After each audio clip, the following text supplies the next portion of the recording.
Welcome to Solomon Raju library. Telugu Bible గురించి తెలుసుకుందాం మనం. జన్మిన షులేజ్ 1727లో నూతన నిబంధన మరియు 1732లో పాత నిబంధన మరియు ఈస్ట్ ఇండియా కంపెనీకి చెందిన స్కౌట్లాండ్ ఆఫీసర్ కెప్టెన్ జేమ్స్ డాడ్స్ బైబిల్ను తెలుగులో మొట్టమొదటి అనువదించారు. కానీ జేమ్స్ షులేజ్ అనువాద ప్రతి జర్మనీలోని హలేకు ప్రచురణ నిమిత్తం వెళుతుండగా పోయినది. కెప్టెన్ జేమ్స్ అనువాదం ఆయన అకాల మృతిలో ముద్రణ కాలేదు.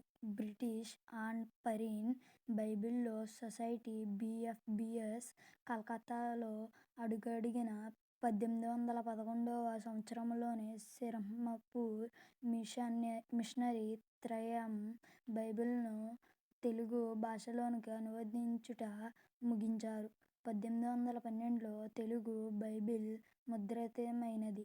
కానీ హోరు అగ్నిప్రమాదంలో దాని రాత ప్రతి మరియు టైప్ సెట్ కాలిపోయాయి.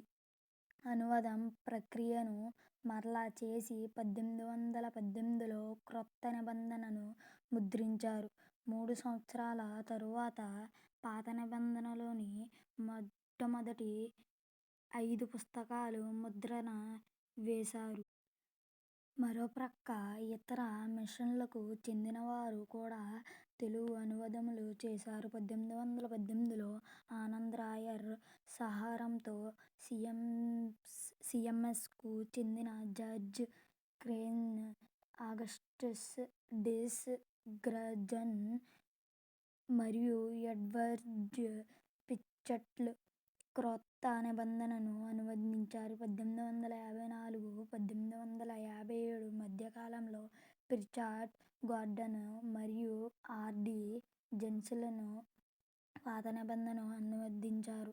ఈ తర్జుమాల ప్రతిని BFBS వారు సంపాదించి మద్రాసు ఆగ్జిలరీ ద్వారా 1860లో తెలుగు బైబిల్ ముద్రించారు. తదుపరి సవరణలతో 1947 వరకు BFBS తెలుగు అనువాదములను కొనసాగించింది. భారతదేశం స్వాతంత్ర్యం పొందినప్పుడు బైబిల్ తర్జుమా సంపదను BFBS స్వతంత్ర ప్రతిపత్తి కలిగి తన నైతిక హక్కుదారులైన బైబిల్ సొసైటీ ఆఫ్ ఇండియా (BSIకు) తెలుగు బైబిల్ మూలప్రతిని భద్రపరచుటకు, నిలబెట్టుటకు, నవీకరించుటకు మరియు ముద్రించి భావితరాల వారికి అందించుటకు అప్పచెప్పారు. కనుక బైబిల్ సొసైటీ ఆఫ్ ఇండియా భారతదేశంలోని సంఘములకు జవాబుదారీగా తెలుగు బైబిల్ మూలగ్రంథం యొక్క చారిత్రాత్మక మరియు చట్టపరమైన సాక్షాధారాలు. ఆమేన్. ఈ చిన్న తెలుగు బైబిల్ గురించి తెలిపినందుకు నా దేవునికి వందనాలు. అలాగే మీరు నా ఛానల్ని సబ్స్క్రైబ్ చేసుకోండి, నోటిఫికేషన్ ఆన్ చేసుకోండి ఇంకా ఇలాంటివి తెలుసుకోవాలంటే. ఆమేన్. మీ అందరికీ మరణాత.